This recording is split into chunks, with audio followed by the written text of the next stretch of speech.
টোটো সবারই। আমরা টোটো করে যাচ্ছি, আলাদাই মতো টোটো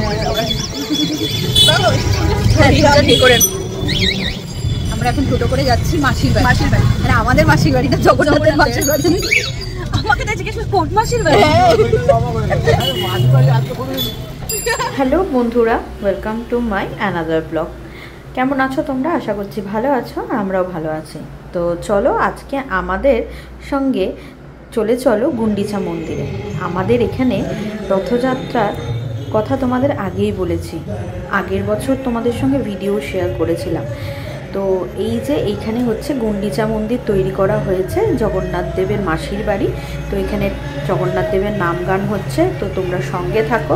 আর প্রভু জগন্নাথ দেবের নাম গান শুনে ভিডিওর শেষে আমাকে অবশ্যই জানিও যে তোমাদের এই প্রভু জগন্নাথ দেবের মাসির বাড়ি অর্থাৎ গুন্ডিচা মন্দিরের দর্শন আর প্রভু জগন্নাথ দেবের নাম গান কেমন লাগলো। তো চলো বন্ধুরা, আর কথা বাড়াচ্ছি না, তোমরা আমাদের সঙ্গে থাকো আর দেখতে থাকো। আর বন্ধুরা কমেন্টস করে কিন্তু জয় জগন্নাথ জানাতে একদমই ভুলো না। জয় জগন্নাথ।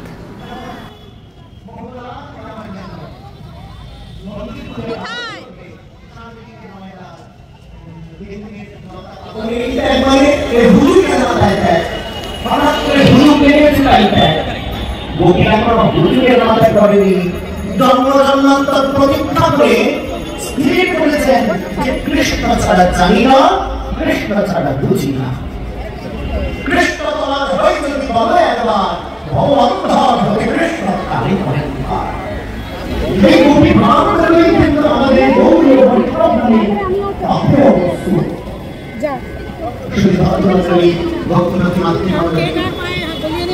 আমি জানি না যে জগন্নাথ দেব কতটা কি বলাতে পারবেন। চঞ্চল পাখি হয়ে আলোচনা করবো আগামীকাল, আগামী পরশু, এই 3টি দিন। এমনি তো 7 দিন হয় শুনেছি, কিন্তু 3 দিনেরই হরি কথা, তারপরে অন্য অনুষ্ঠান আছে হয়তো। তো আপনারা আসবেন যতটা সম্ভব, প্রভু আমায় যদি করান বলান বলবো। যে কথা বলছিলাম, ত্যাগ আর পরিত্যাগ। পরিত্যাগ মানে হচ্ছে বিচার পূর্বক আমি কি করতে চলেছি, কার কাছে যাচ্ছি। গোপীরা কি জানেন না? বাসির দ্বারা সম্মোহিত হয়ে ছুটলেন নাকি? না, ওরা সব জানেন। জানেন বলেই বলো রাধে রাধে, জানেন বলেই সর্বধর্ম পরিত্যাগ করে সমবেত হয়েছেন গোবিন্দের চরণ প্রান্ত ভূমিতে। কৃষ্ণ তাদের উপেক্ষা বাক্য বলছেন, তোমাদের ধর্ম নাই, হুট করে রাত্রিবেলায় চলে এসছ। হ্যাঁ, তোমাদের পতি ধর্ম নেই, তোমাদের স্বামীরা তোমাদের ডাকছে না, হ্যাঁ, চলে এলে। গোপীরা মনে মনে বলছেন, আমরা প্রাকৃত পতি ছেড়ে জগৎপতির চরণে এসেছি। আমরা সব জানি, তোমার বোঝাতে হবে না কেন এসেছি। যদি বলো যে কি চুরি গেছে, আমাদের হৃদয় এখানে চুরি গেছে। কে চুরি করলো? তোমার বাসী। বাসী ধ্বনিত হয়েছে ধন্য তারা। কই আমাদের কানে তো বাসী আসে না। বাসী যে নিরন্তর বাজে, কই আমাদের কানে তো বাজে না। বাজে কার? বাজে ওই গোপী ধরে। নন্দ বাবার কানেও বাসী বাজেনি, কান্দা ভাবের উপাসনা তো, অতএব কান্দাগণের কানেই বেজেছে, আর কারোর কানে বাজে না। এগুলো ঘটায় কে? বলে অঘটন ঘটন পটীয় পরিণতি, তার শক্তি লোক দেখাইতে সেই রূপ রতন ভক্তগণের গুরুধন প্রকাশ করিলাতে চলিব বলবো আর মদন মোহন হেরিব এই রূপে রোজের পথে। আমি যাব গো ব্রজেন্দ্র, হব গো গোপিকার মুখ। আমি যাব গো ব্রজেন্দ্র, হব গো গোপিকার মুখ। তাদের চরণের ধুলা মাখিব, তাদের চরণে মধুর মধুর বাজিব। তাদের চরণ মধুর মধুর বাজিব গো। এই রূপে ব্রজের পথে চলিব গো, হরি বলবো আর দোল মোহ ফেরিব গো। এই রূপে ব্রজের পথে চলিব গো। বিপিনে বিনোদ ঠাকুরের দিকে ঘুরে হাত জোর করে দাঁড়াবে, সঙ্গে মাথায় হাত তেরা খালের মেলা। ঠাকুরের দিকে ঘুরে বিপিনে দাঁড়াবে, বিনোদ খেলা, পেছনে মাথায় হাতটা তোল। সঙ্গে তেরা খালের মেলা। মাথায় মাথায় যেন দিবা তাদের চরণের ধুলা মাখিব গো, তাদের চরণের ধুলা মাখিব গো। এই রূপে ব্রজের পথে চলিব গো। বলবো আর মদন মোহ ফেরিব গো। এই রূপে ব্রজের পথে হরি গো। তোমার কাছে বড় কাছে হরি বলবো আর মদন মোহন ফেরিব গো। এই রূপে ব্রজের পথে চলিব গো। আরে দেখতে গেলেও তো চোখ লাগে। হে প্রভু, এমন নয়ন তৈরি করো যে তোমার রূপ দেখে আমার একটা তুলে দাও। তুণ্ডে তাণ্ডবিনী রতির্গমা তুণ্ডাবলী লক্ষয়ে। হ্যাঁ, এত কাম দাও যে হরিকথা বিলাস পুরাণে ব্রজবাসী তোমরা সবে এই অভিলাষ পুরাণে। মারা কোথায় গেল গো? কবে আর কবে কৃষ্ণের বাসি শুনিব গো, আর কবে কৃষ্ণের বাসি শুনিব গো। এই রূপে ব্রজের পথে চলিব গো। আর মদন মোহন ফেরিব গো। এই রূপে ব্রজের পথে চলিব গো। এ দেহ অন্তিম কালে রাধব শ্রী যমুনার জলে। দেহ অন্তিম কালে রাধব শ্রী যমুনার জলে। এবার জয় রাধে গোবিন্দ বলে বাসব গো, জয় রাধে গোবিন্দ বলে, জয় রাধে গোবিন্দ বলে ভাসব গো। জয় রাধে গোবিন্দ বলে ভাসিব গো। এই রূপে ব্রজের পথে চলিব গো। বলবো আর মদন মোহন ফেরিব গো। এই রূপে ব্রজের পথে চলিব গো। কহে নরোত্তম দাস না করিল মনের অভিলাষ। কহে নরোত্তম দাস না করিল মনের অভিলাষ। আমি আর কবে ব্রজে বাস করিব গো, আর কবে ব্রজে বাস করিব গো। আমি আর কবে ব্রজের পথে চলিব গো, আর কবে ব্রজের পথে চলিব গো। কিবা হরি বলে বাহু তুলি নাচিব গো। হরি বলে বাহু তুলে নাচিব গো। এই রূপে ব্রজের পথে চলিব গো। হরি বলবো আর মদন মোহন ফেরিব হৃদয় গো। গো হরিব। এই রূপে ব্রজের পথে চলিব গো। জয় রাধে রাধে গোবিন্দ জয় জয়। রাধে রাধে গোবিন্দ জয় জয়। রাধে রাধে গোবিন্দ জয় জয়।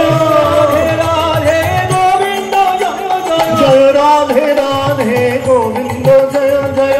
রাধে রাধে গোবিন্দ জয় জয় রাধে জয় রাধে জয় রাধে জয় রাধে জয় রাধে জয় রাধে জয় রাধে জয় রাধে।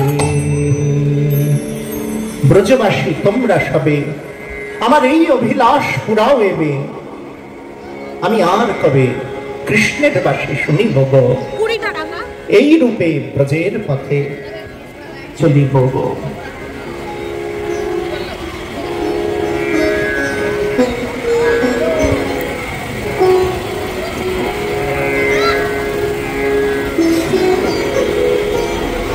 এই রূপে ব্রজের পথে চলিব গো। পুরাও এবে। আমি যাই ওখানে, আমি আর কবে কৃষ্ণের বাসী শুনিব গো। তুমি থাকলে থাকো।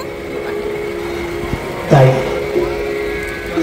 ভগবানের ওই বংশধ্বনি শোনার জন্য আমাদের ভক্ত সঙ্গ করতে হবে। সাধু সঙ্গ, সাধু সঙ্গ সর্বশাস্ত্রে কয় লবমাত্র সাধু সঙ্গে সর্বশক্তি হয়। অত অত্যন্তিকং সেমম পৃচ্ছাম ভবতো নভা সংসারে অস্মিন ক্ষণার্ধপি সৎসঙ্গ সদধেন্নি নাম। তাই ভক্ত আর ভগবান মিলেমিশে এই জগতে এসেছেন। এক জগন্নাথ, এক বলভদ্র, আর যিনি এই জগৎকে ত্রিভুবনকে চালাচ্ছেন ভুবনেশ্বরী মা, তিনি হলেন যোগমায়া চিৎ শক্তি, তিনি ঘটাচ্ছেন। তাই কৃষ্ণ যখন বলছেন কেন এসেছো,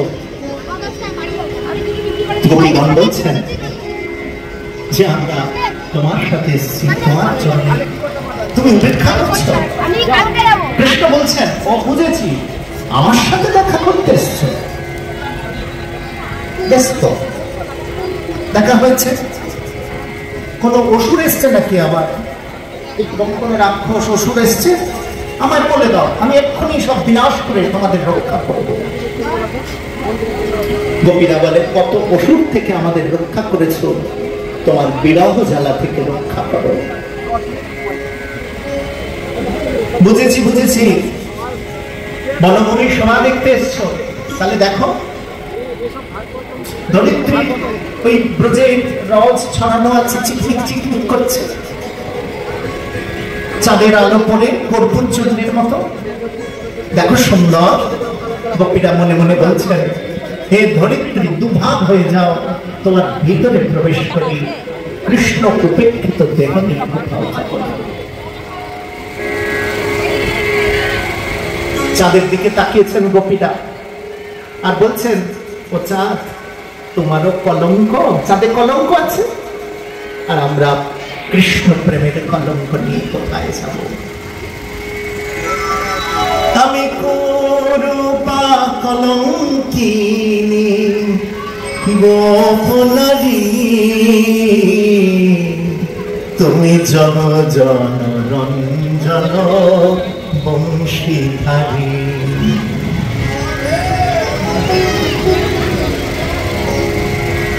আমার রূপ নাই গুণ নাই, করলে দয়া করতে পারো, হৃদি মন্দিরে রাখি তোমারে হেরি।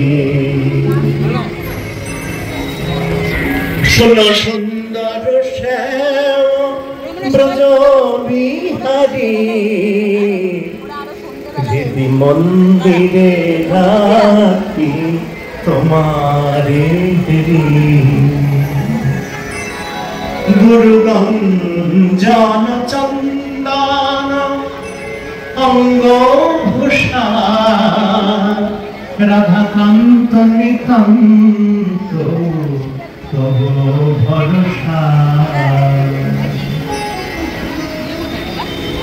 গেল এবার গেছে, আমি আগে এসে ওকে পাঠাবো। একজন যাওয়া পড়ে কিছু করে আসছে না, ওটা আমাদের সেন্ট জেভিয়ার্স স্যার। হে কৃষ্ণ হে চপল, দেখে তো হে গিরিরাজ গোবর্ধনধারী, যমুনা পুলীন বিহারী, সুমধুর বংশীবানকারী, পেশাবতার ওই চরণ ছাড়া গতি নাই। বলেন ও দেবীগণ, যমুনার সমান কম নয়, দেখো তত রবে ক্ষণতর স্রোতে উত্তাল তরঙ্গমালায় কমল পোহানা যমুনা বকুলা, কমলকে উপহার দিয়ে যেমন আমার চরণে ছুটিয়ে দিচ্ছে। দেখো দেখো, গোপীগণ বলেন হে যমুনা মা, তোমার বক্ষে গিয়ে ছাপ দেব, আত্মবিসর্জন দেব, ফিরে যাব না।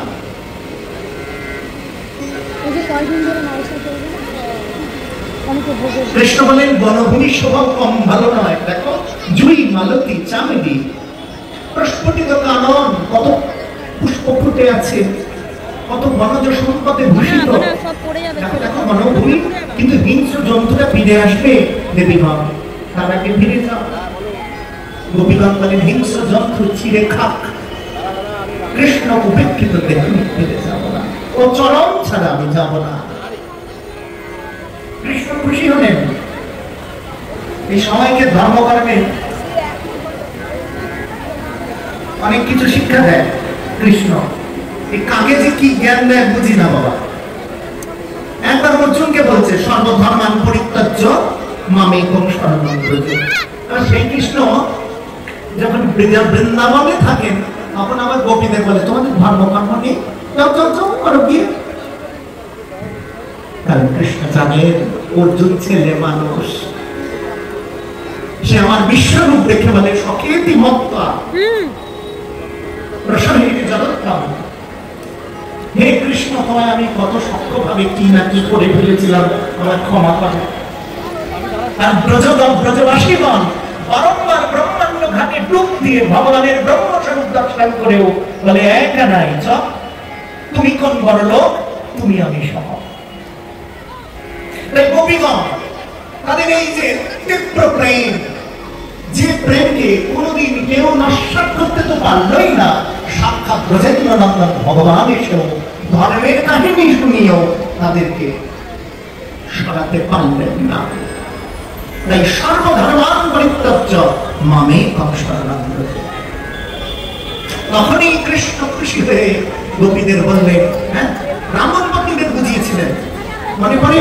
বলো রাধে রাধে, বলো রাধে রাধে। একবার ব্রাহ্মণ পত্নীরা, ব্রাহ্মণরা যজ্ঞ করছিলেন, জাতিক ব্রাহ্মণরা আঙ্গিরস যজ্ঞ করছিলেন, আঙ্গিরস। আর আঙ্গিরস যজ্ঞ সেটাই আমি দেখে অবাক হয়ে যাচ্ছি, হাওয়া দিচ্ছে না, হাওয়া কন্টিনিউ হাওয়াতে রয়েছে। এসে তারপরে বলছেন এই খিদে পেয়েছে তো এই কানাই, খুব তো গাছের প্রশংসা করবি, গাছ দিয়ে আসবাবপত্র হয়, গাছ আমাদের এই দেয় সেই দেয়, ফল দেয়, ফুল দেয়, ছায়া দেয়, নৌকো করে দেয়, এই কত কি। গাছ নাকি পড়ার ঠিক। এই বাবা, এই বাবা, তোমরা কথা বলো না, একটু সমস্যা আছে। তোরা এখানে একা একা কি করছিস? পরার্থই কান্ত জীবিত বলছে তো ভাগবতে, যে পরের অর্থেই যে বেঁচে থাকে, পরের জন্য এই জীবনটা। হ্যাঁ আছে। রথের সময় রথের মেলা যাব না তা কি করে হয়? গুন্ডিচা মন্দির থেকে বেরিয়ে আমরা চলে এলাম আমাদের এখানে রথের মেলাতে। আর কি সুন্দর দেখো মেলাটা, কত কিছু এসছে এখানে। তো সবটা তো আর ঘুরে দেখতে পারিনি, কারণ অনেকটা রাত্রির হয়ে গেছিলো। তো প্রথমে চলে গেলাম আমরা একটুখানি, খুব গলা শুকিয়ে গেছিলো জল খাওয়ার জন্য। তো জল খেলাম না, আমরা কোল্ড ড্রিঙ্কস খেলাম। আর এখানটায় দেখো একটা কি সুন্দর কাউন্টার করেছে, এর ভেতরে অনেক কিছু রয়েছে। তোমরা বাড়ি থেকে দেখলাম এই পুতুলটা না ডান্স করছিল, দুটো পুতুল, খুব ভালো লাগছিল দেখতে। তাই ওখানে কিন্তু গান হচ্ছিল, তাই জন্য ব্যাকগ্রাউন্ড মিউজিকটা অফ করে দিয়ে তোমাদের সঙ্গে এই ডান্সের কিছুটা শেয়ার করলাম। তোমরা অবশ্যই জানিও যে কেমন লাগলো তোমাদের এই ভিডিওটা। তোমরা কারা কারা এরকম ডান্স দেখেছো আর এই জিনিসটাকে তোমরা দেখেছো? তাহলে তোমরা যদি দেখে থাকো অবশ্যই আমাকে কমেন্টস করে জানাবে। আমরা তো ভেতরে ঢুকে দেখতে পারিনি এই জিনিসটা, কিন্তু বাইরে থেকে যেটা দেখছিলাম সেটাই খুব ভালো লাগছিলো। তো আমরা এখানে মোহিত খেয়েছিলাম। আর এইখানে দেখো যে পটেটো যে এটা বানানো হয় সেটাও একটা নিয়েছিলাম আমরা টেস্ট করার জন্য। তো আর সেরকম কিছু খাইনি। মেয়েদের যেটা বিখ্যাত খাবার জিনিস ফুচকা ভেবেছিলাম খাবো, কিন্তু আর খেয়ে ওঠা হয়নি। শুধু এটা নিয়েই আমরা খেয়ে কোনো রকমে বেরিয়ে পড়েছিলাম। তো আজকের মতন ভিডিওটা এখানেই শেষ করছি বন্ধুরা। ভিডিওটা কেমন লাগলো অবশ্যই কমেন্টস করে জানিও। তোমরা সবাই ভালো থেকো, সুস্থ থেকো। খুব শিগগিরই চেষ্টা করব আর একটা নতুন ভিডিও নিয়ে আসা। ততক্ষণের জন্য টাটা। এই ভিডিওটা ধৈর্য ধরে দেখার জন্য অনেক অনেক ধন্যবাদ।